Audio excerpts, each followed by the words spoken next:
Yes, my precious.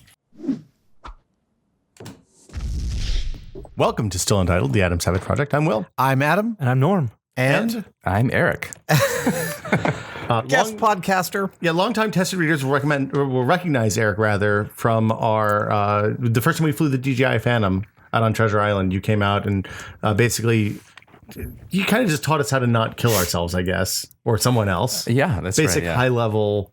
Here's what you can do. But they're totally suitable for hunting small animals. Yeah, absolutely. Kidding. They're not. And we used Spying one in as a neighbors' camera, windows. right? Yeah, We hovered exactly. one, used it as a B camera. And flew it around basically over Treasure Island, which I think you can't fly on now, right? Is it in the no-fly zone? I haven't kept up with Treasure Island. What's here? But, yeah. Anyway, Depends who you ask, I think. but there's other stuff that you're kind of an adventurer. And I say kind of, but I really mean you're an adventurer, and you go around the world to different places and shoot video of stuff that is amazing that I can't imagine seeing in person. Yeah. Actually, the last one was this volcano thing, which is what Has been blowing up. Has been blowing up. Yeah, I'm getting calls from. Actually, my mother's getting calls from her friends saying they're seeing it on TV. So when that happens, it's reaching the right places. Real saturation. Can you tell that story for people who might not know? Yeah. So I about maybe 10 days ago, I had a thought that maybe we should fly these Phantoms into the volcano.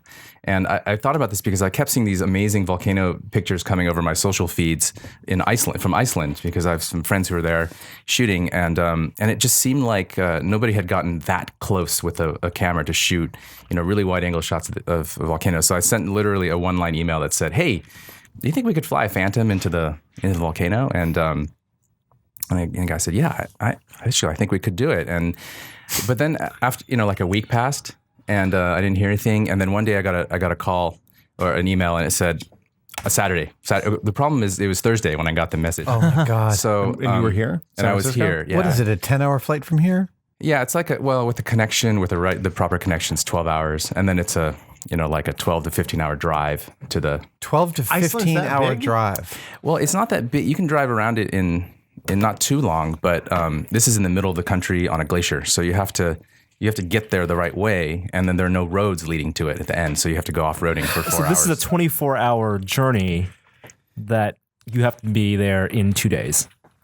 Right. So Wow, that's an adventure. That's the definition. That is the very definition. You're of an absolutely adventure. right. Under adventure, that's what it says. When Iceland calls, you go. yeah, and luckily I've been so busy, I was still pretty much packed from the last adventure. So we were using these things at Burning Man with Lightbridge to do live HD. And I want to talk about that in a second. Yeah, we can talk about that. And so I basically took those cases and stuck them on a plane. I left the next morning and flew there. I got in very early in the morning and basically got in a car. We bought gas masks and some other stuff. Oh, right, because that's the thing you need Did you when have go to an active active oxygen volcano, in the yeah. gas mask or just filter? We didn't. It was just filter. Okay. They were good ones, apparently. They were recommended to us. Highly recommended. Wow. And I guess the reason that we had only that window to go is that the poison gas goes goes with the wind. Right, there's poison gas coming out of those things. Yeah. It's mostly silicon dioxide. So it's wind that's It's wind. Yeah. So I was on the Weather Channel this morning and I talked all about wind and the weather, which made them very happy. Because we had this window where the wind would be blowing slightly in the correct direction, and there would not be crazy dust storm. right. And it was a 24-hour window. And when I arrived, it was raining. It was terrible. The weather was terrible when I arrived. And they just said, "Well, it's the forecast says it's going to be good." But meanwhile, there's a T-shirt in a storefront that says like, "If you want different weather, wait 5 minutes." In Iceland. Right.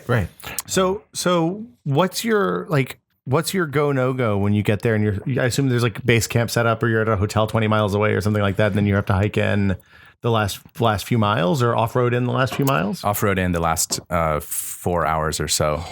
And so, yeah, they were really excited. We stopped at this really cute farmhouse with, sheep like nibbling on the windows because it had, like dirt or whatever. It had grass on the walls.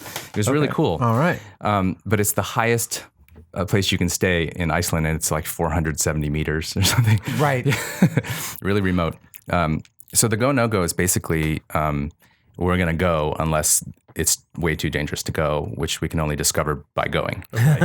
So there's a checkpoint, it's, 2 hours in or something, and it's a police checkpoint, and you go there and you present your credentials, press credentials, things like that. And that's the point at which you get the go, no go. Wow. And so you get there, you get the go, and it's this quadcopter you have in front of you that you take there. Did you only bring one? this You thing. brought 2. I brought 3 because, Yeah. Be prepared. Right. yeah, I was prepared. And then how long did you fly? Well, we flew, so we could drive. Actually, first we could only get about 2 kilometers away, like a mile, just under a mile and a half, and that's at the edge of the range of a stock Phantom, and I didn't think to configure it to go longer range because you can hack it to do that, and so we just said, okay, we just have to fly anyway. They're not going to let us any closer. So we flew, and I could make it just in front of the lip of that caldera, and they have return to home when they lose signal. So it kept turning around. So the video is funny because it goes there and then it turns around and goes home. And then you can see me, I take control and turn it around again. No, you're going. And then I sent it up a little bit, which let us get at least over so we could look down into it. Right. But it's still, you can see it's a giant lake of bubbling magma with like these huge explosions throwing lava way up in there. So, but I just couldn't quite get there. And I was a little bummed. I thought, well, it's good footage, but it's not what we could get. Right. Because you need the SD card, the micro SD card you need the quadcopter to survive. Well, I needed to be able to get it there. Like it wouldn't even, these things they're configured to come home if there's something wrong. So you had GPS at least. Oh yeah, we had GPS, and every time we would almost get there, we'd turn around. So I thought it was over, but then one of the police guys, they came because they thought this stuff was cool. First of all, cool, but also very useful for what they could potentially use it for, right? Including search and rescue and just general survey. So he said, how much closer do you have to be? And I just thought, oh, we got him.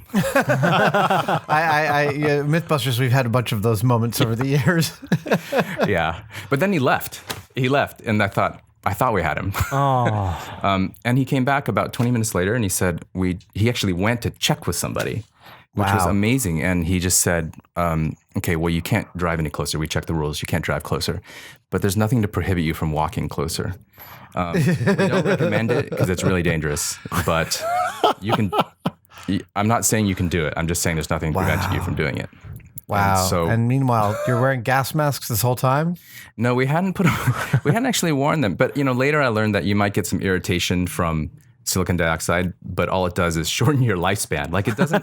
There's no like silicosis. Is that it? I don't know what it does. They found dead birds in the area and stuff. So no immediate effect. Probably but those birds were smokers. I mean, you can see the plume going with the wind. So we thought we'd be okay. We put them on eventually when we got close because we started smelling sulfur. Oh man! So we walked. The devil also came out and put out a welcome mat. Yeah. These things have telemetry, so you knew like your range, distance, the height, but they don't tell you how hot it is over there. So how did you get a sense? And you had the live feed from the GoPro. How did you get a sense of like how far you could take it? Well, they do have telemetry, which is very useful, but we were recording locally, so I turned all the telemetry off. So it's not burning onto the... Yeah, I wanted a clean feed. And we had a second unit where we could have turned telemetry on, but I didn't have an assistant, and it was night, it got dark during that time, and we just couldn't, we didn't have the manpower we needed to do it. Okay, so just from a practical level, pausing here, you've traveled for 12 hours, driven for 15, set out from the farmhouse with the sheep to do this thing, and it's getting dark. There's a point at which you reach a natural limit of being able to stay frosty and stay awake, isn't there?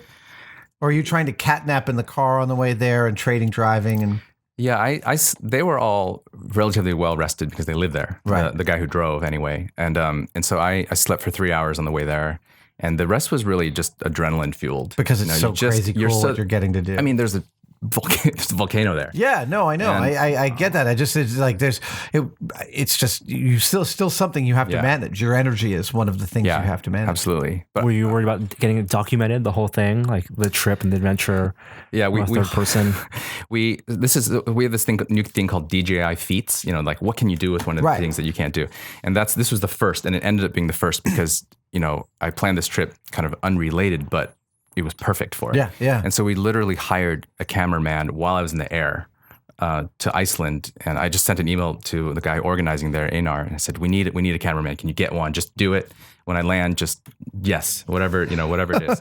And so a guy came with us, and he was a experienced filmmaker there, and he came and documented. That's great. So that's why the video has all the behind the scenes where we're mic'd. Right. And you're thinking specifically on your way there, you're thinking about how this thing will assemble as a mini dock, what kind of coverage you're going to need and what you're going to ask for and how it's going to cut together. Right. And what you're talking about, energy and being tired actually factored into all of that, because everyone was so tired that you could only shoot so much. Like my natural instinct is to shoot everything. Like you're always rolling because you never know when the thing's going to happen. Like right. Yeah. You're denied access or the thing blows or whatever. Yeah. And he shot as much as he could. And then but there was definitely a limit. A natural, human limit. So why?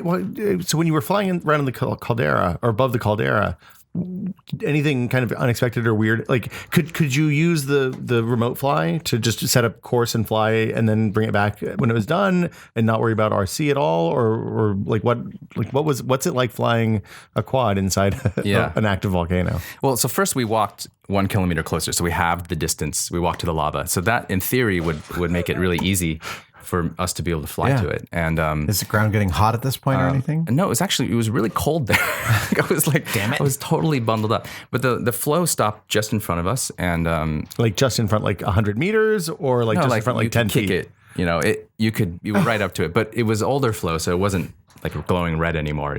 I don't know when it come out. That seems worse because then it's still really hot, but you can't tell. Well, I didn't walk on it. I stayed. Okay. I stayed right at the edge because we had flying things. So we set up and flew in, and it was easy to get all the way there.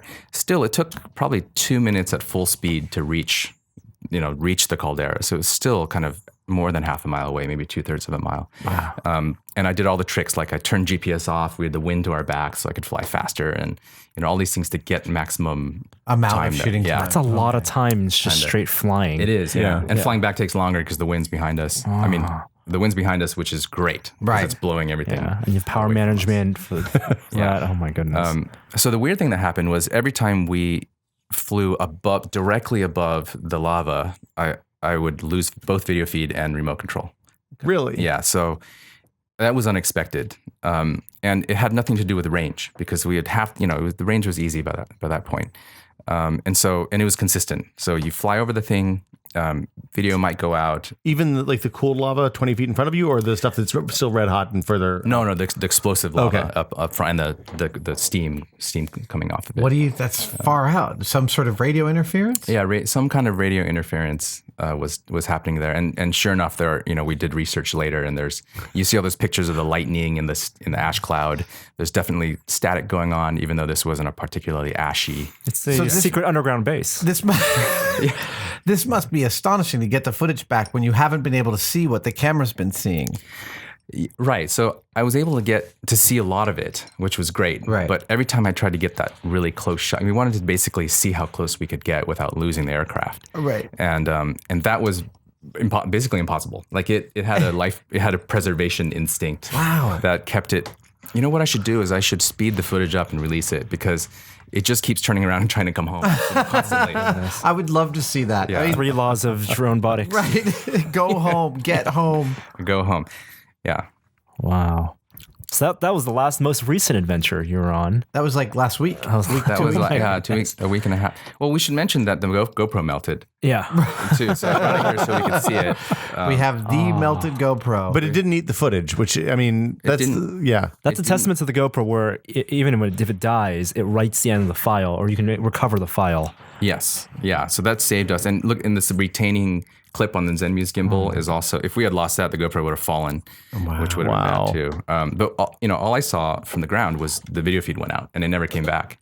And I thought, okay, well, either the video feed went out or the whole thing is gone. Right. One of the two. So you just got to wait and see if it flies back to you. Yeah, I initiated failsafe return to home because I could have still had radio control.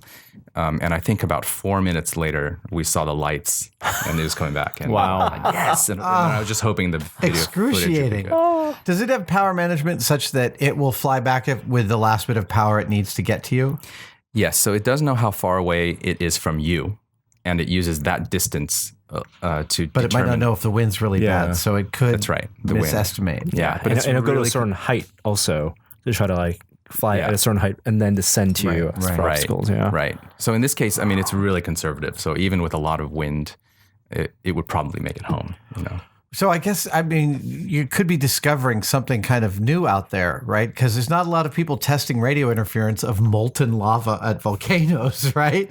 Like you realize you're actually out on the edge of some interesting scientific precipice. It's a probe. Yeah. It's a probe. Yeah. Yeah, it's a scientific probe. Yeah, That's the awesome. first thing we thought was you should put sensors on it and be running. You're talking about autonomous missions out there. Like these things do support kind of map-based waypoint support flying. So you could just program it to do some kind of transect Do a every loop day. around the Yeah. And, cool. I mean, because you think about volcanologists, if they want to monitor they plant sensors presumably before bad things happen, and then rely on them to be there. But once stuff happens, then that barrier is for everyone that's not wearing like a big, I don't know what those suits are called, the bunny suits with the reflective stuff on the outside.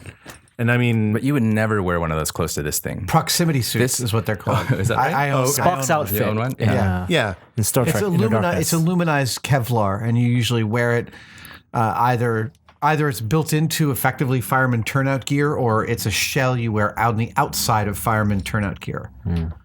So it's fireman turnout gear is already non-flammable. This adds a layer of thermal protection of bouncing the infrared and the infrared back away from you. Right.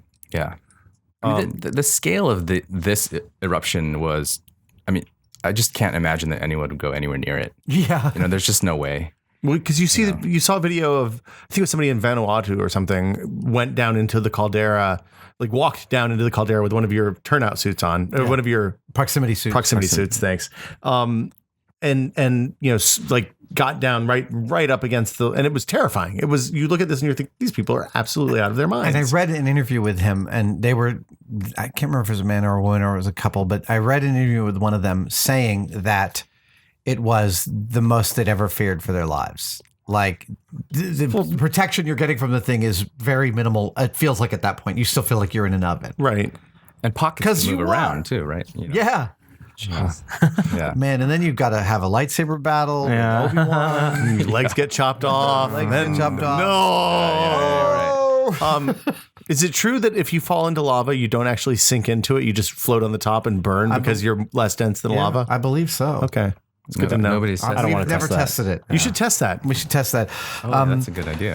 Tom Sachs was telling me he knows some guys that did the lava game on a driving trip from New York to the Key West and back. You mean the floor is made of lava? They never touched the ground. They got in their car and they drove to Key West and back, never leaving the car, never touching the ground. So when they filled up with gas, they had to pull up close enough to be able to stand on the running thing of the car and God. actually fill up with gas without ever touching the ground. And that's how Tom Sachs's car exploded. No, it wasn't Tom. It was friends of his. Oh, okay. Apparently, it was a freaking nightmare. Yeah, I can't 'Cause They had imagine. to pack out all their waste as well. Yeah. Don't think about that. Speaking of other It adventures. will burn. And speaking of waste, Yes. you also went to Burning Man, and I was surprised that I didn't see that much drone footage out of Burning Man. Like you had the most prominent stuff, and you did some cool live feeds from that. Yeah. But I thought that this year would have been the year. I did too. And last year, I think, was maybe the year so far for drone footage. Because 2013. What's the reason? 2013. Well, because there were no rules yet. I mean, there were guidelines. And this year there Did was. anyone get hit last year? I'm sure people got hit. Certainly structures were hit. I haven't seen any of that specific footage. People tend not to. Well, I guess they post that stuff usually. It depends on the person. Yeah. Okay, so but this year, Yeah, this year there was a organized registration. So 200. They capped it at 200 registered drone pilots, and there was a big waiting list of 80 or 90. So it was very popular. So you'd show up. Actually, this is my sticker from Burning Man. This is the number 237, and you have a matching one on your radio. And there were strict rules. Basically, you couldn't fly within, 20 feet of any person, 100 feet from any structure or art car. And at Burning Man, that's very hard. How would you gonna land? say. Yeah. Well, I just caught it, and I just didn't count myself as a person. But a lot of people just landed in an open area, which is terrible because there's that alkaline dust there, which gets into everything. Right. So you don't want to take off or land from. So you're doing the launch like that. Yeah, you just launch it off your hand and you catch it. And so my footage, if you look at the reel that's up there, it's sort of far away. It's far away. It's dust storm stuff. It's kind of landscapey. So I mean, I know that if you add, let's say, inflatable protector on the bottom, so if it fell out of the sky, it wouldn't hurt a person. You compromise your ability to fly well because you're adding wind resistance. Do you guys have ideas about ways to handle that problem? Yeah, some people have tethered them, which doesn't actually solve that problem, but makes it then a tethered camera, right? Which may remove it from FAA jurisdiction. That's the technicality. I don't know, that's a technicality, yeah. As opposed to a safety. Well, I mean, last year there was actually like a quadcopter style blimp that people were flying around with red cameras. Which did get around that problem. Quite reasonable. Yeah, that would work. And we're experimenting with, I don't know, parachutes. And you see footage of quads that rotate really quickly, if they lose one motor. Yeah. So you have lift in all areas. Right. That would probably spin the camera off in our case. But that's all in the research phase now. So currently, what people are doing is they're flying X4, X8 designs like, coaxial motors. So you have two motors at every point. Right. And then if one fails, you can do it. But none of them prevent fast descent if you, for example, have power failure. Yeah.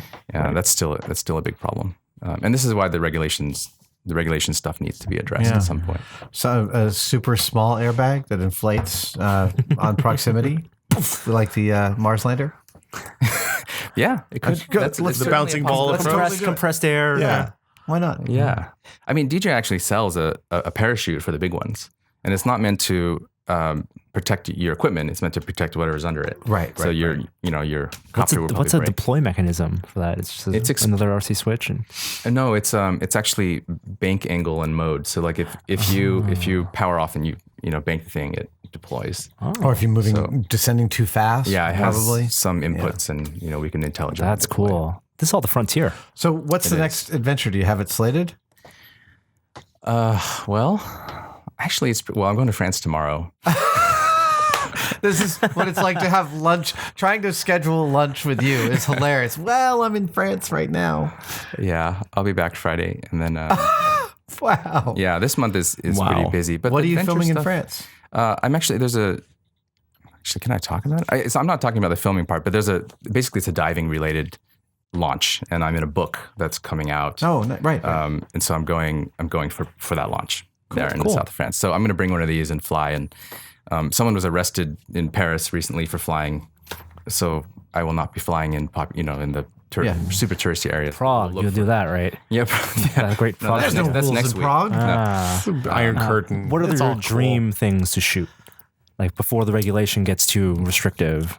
Well, hopefully the regulation will become will actually enable more interesting shoots because things are being closed off one by one. Like towns are starting to limit usage. Here's what I want: a pair of cameras hooked up to an Oculus Rift, so I can live my dream of flying. I have all the parts. Let's do it. We have a board that talks to multiple cameras. I want to do that. That's and then we'll get the wing rig. Yes. The wing rig is the best thing, dude, I've ever done. We have to find a way for me to test it. I can't believe I wasn't available last time. The wing. So you get someone else to fly it and you just watch it in real time. Or you don't have to risk your. Or you tie the control of the wings to the RC. Yeah. Right, so I can bank, and I can do this, and I could ride thermals out at Fort Funston. I flew underneath 101 with that thing until I augured up into the bottom of the freeway. A virtual freeway. Virtual freeway. Right, virtual flying. But it felt real until I hit. And then didn't get hurt. And then didn't, plaster. Yeah. Oh, man. Yeah, so the dream... I'm jealous. Locations? Yeah, dream locations.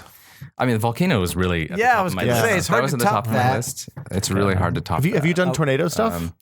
That's another idea that's been floating around. If you're looking at places that you're going to be in extreme mortal peril and that there'll be cool video. Yeah, tornadoes. I mean, that would be excellent, and you're going to lose it if you do that. So you record the footage locally and you use it for science. Exactly. Or put sensors on it and work with researchers. A SpaceX launch or something? Oh well, those were done with DJI S800s. They do the already. test flights right when they. Yeah, the grasshopper stuff, and those are already shot with hexacopters. We weren't flying them, but But you want to be a cinematographer. It's perfect. I mean, if you watch it, that's the only way you can get that kind of launch. I know. I can see the comment section filling up with suggestions. You've shown up just for long enough, Eric, to make me feel really jealous about what you're doing, because it sounds amazing. Sounds totally like flying for 12 hours, driving for 15, filming, driving for 15 more, and flying for 12 more does not sound like too much of a price to pay. That sounds, I would do that in a How long were you shooting? 20 hours, you said? It was about a 20-hour day. Yeah, it was. I was ready to keep going because when we left, there was actually Northern Lights appeared. Oh my God. We'd driven to this. We'd driven to see the flow, and there's all this beautiful steam coming off the flow. And I had the Sony A7S, which shoots in darkness. So I was shooting these beautiful kind of steam, with the red glow in the background. And then in the footage, you can see the Northern Lights appear. And I was taking a time lapse sequence. And then the other car started honking. We gotta go. It was just everyone was so tired. I mean, totally understandable. Yeah. But The Northern Lights showed up. I mean, at the end They of always show up late to the party. they always show up late. at the end of a day like that, I have to assume you feel great. You feel great. You feel great. You get in the car and you're unconscious. Well, actually, the bumper fell off of the car on the way back. So I'm no expert, but that's not recommended. it's not recommended. And so that took some time. It took melt some off? time to pull. No, the roads were so terrible that the bumper, and unfortunately, only came off like 7/8 of the way. Oh no. So we had to pull all the tools out to get the rest of it off, so you could stick it in the car to drive back. So I probably could have been useful at that point. yeah, actually, that would have been great. I was just taking pictures, to be honest. I was shooting video of the guys fixing it because I thought it was funny. And then when we got back, we had to look at the footage. So we were still really amped up because the footage, we couldn't look at it. We had a long drive back, and Right. and so if you look at the video, the behind the scenes, I looked terrible. I just looked so tired because that was the next morning. Yeah. After 2 hours of sleep, and I knew we had to then drive back to Reykjavik to fly out. Wow. Awesome. Awesome. It was awesome. It was really great. Thank you. So much for stopping by, Eric. Yeah, really this appreciate was absolutely a blast. And I mean, we keep posting what you're doing on Tested, and hopefully we'll see you again in the not too distant future. Yeah, hopefully in a collaborative. You gave me an idea just now, and I think maybe we'll take you up on it. Yeah, it'd be good. Cool. All right. Awesome. So that'll do it for us this week. As always, if you have comments, leave them on the site or on YouTube. Reviews on iTunes, upvotes or downvotes on YouTube. It's all good. We like all the feedback. So thank you guys. We'll see you all next week. Adam likes the upvotes. He reads all the comments though. See you guys later. Bye. Bye. Bye.